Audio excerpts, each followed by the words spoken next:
CNG চালিত অটোরিকশার দৈনিক জমা কমানোর দাবিতে রাজধানীর সায়দাবাদে সড়ক অবরোধ করেছেন চালকরা। মঙ্গলবার সকাল ৯টার পর তারা সায়দাবাদের জনপথ মোড়ের কাছে সড়ক অবরোধ করেন। এতে যাত্রাবাড়ি থেকে গুলিস্তানগামী এবং যাত্রাবাড়িমুখী সড়কে তীব্র যানজট সৃষ্টি হয়। চালকরা জানিয়েছেন, মালিকরা তাদের কাছ থেকে দৈনিক ১,২৫০ টাকা জমা নেন, কিন্তু সরকার নির্ধারিত দৈনিক জমা ৯০০ টাকা। কিন্তু মালিকরা ৩৫০ টাকা বেশি নেন। সরকার নির্ধারিত জমা নেওয়ার দাবিতে তারা সড়ক অবরোধ করেছেন। আমরা রাস্তায় নেমেছি, যিনি আমরা সিএনজি চালাই, আমাদের দাবি মানতে হবে। আমাদের সারাদিনে এক হাতে জমা নেওয়া হলো ১২৫০ টাকা, রাত্রে নেওয়া হলো ৭৫০ টাকা। এই নিয়ে গ্যাস নিয়ে গাড়ি জমা নেওয়া, আমরা বাসায় ১ টাকাও আমরা নিয়ে যাইতে পারি না। তারপরেও আমাদের মহাজনে আমাদের উপরে অত্যাচার করে, গালাগালি করে। সেই কারণে আমরা রাস্তায় নেমেছি আমাদের এই জমা কমানোর জন্য। জমা আমরা সারাদিনে চাই আমরা ৯০০ টাকা, রাত্রে দিব ৬০০ টাকা।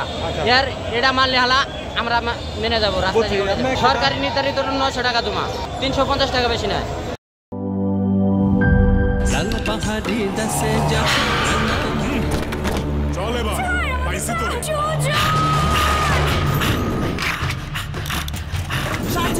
আমি আসতেছি।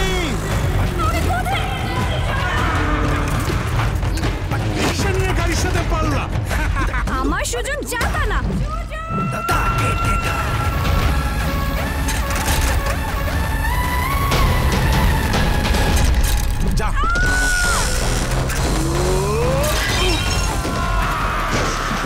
কেমনে সম্ভব এটা?